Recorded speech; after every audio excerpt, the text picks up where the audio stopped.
I was asked about educating yourself informally. And this is something that I kind of wish I would have done.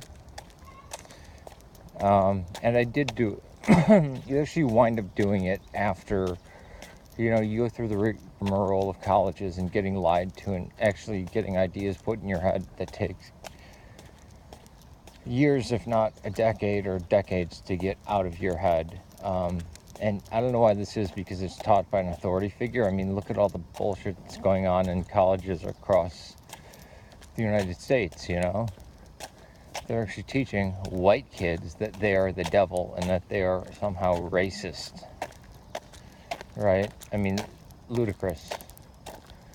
I kind of have an immunity to this, seeing that, when people try to say, oh yeah, well you Anglo, I'm not an Anglo. Well, when white people own slaves, I'm Arab. And they don't dare talk about Arabs owning slaves. Or even Latinos. So I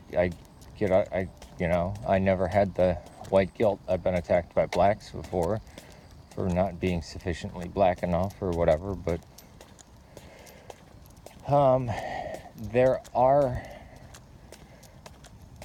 you can self-teach yourself, right? I would stay away from people who skew things and blatantly lie, like Bart Ehrman. He's just a populist writer, and if you don't know enough, you could be persuaded into thinking the exact opposite of what is true. I mean, I could write a 500-page book explaining why, the sky actually has pink purple dots on it every single day, and that 2 + 2 equals 7,880 billion. And it could be as eloquent or as convincing as all get out, and yet it would still be incorrect. On YouTube, you can see Yale Courses, Dr. Dale Martin. He gives a good overview. If you're in the thing about New Testament studies. But for me, I started reading because the New Testament classes that I had were not satisfactory to me. So I started reading Church Fathers, and I quickly learned that yes, we have these books, these Gospels, Matthew, Mark, Luke, John, and then an assortment of other writings like the epistles that we have in the canon, as well as First Clement and Barnabas and the Didache. And then we have 2 apocalypses, the one of John and the one of Peter, right? And it was fairly easy choice to pick which books, although 2nd and 3rd John were always looked at with suspicion because they're anti-legomena, just like Hebrews.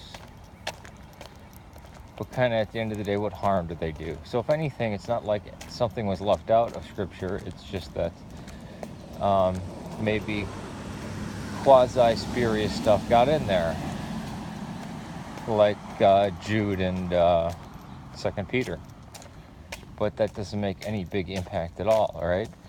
Because nobody was getting their Christianity from the Bible or basing a church on what was in the codices of the New Testament. But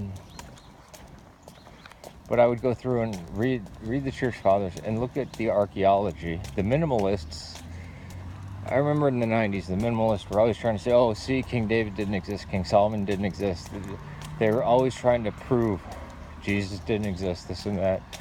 Now he's the most attested to character, both inside of archaeology as well as in the historical record, or at least the vast majority of the people that we see in the Bible, we find in archaeology.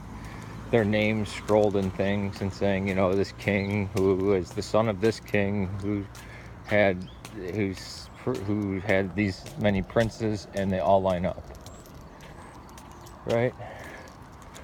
The ones you need to be wary of are the atheists and the evangelicals, because neither have respect for history.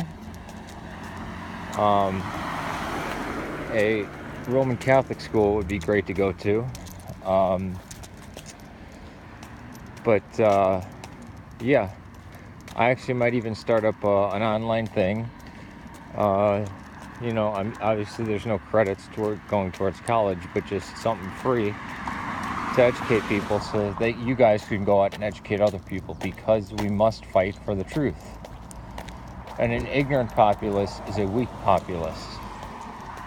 So I will start that up for you, and I will start from the very beginning and go all the way through and tell you all the stuff they didn't tell you about in high school, like the Jacobeans of the French Revolution, or the fact that the CIA sponsored terror against the Roman Catholic peoples and Church of Nicaragua and El Salvador.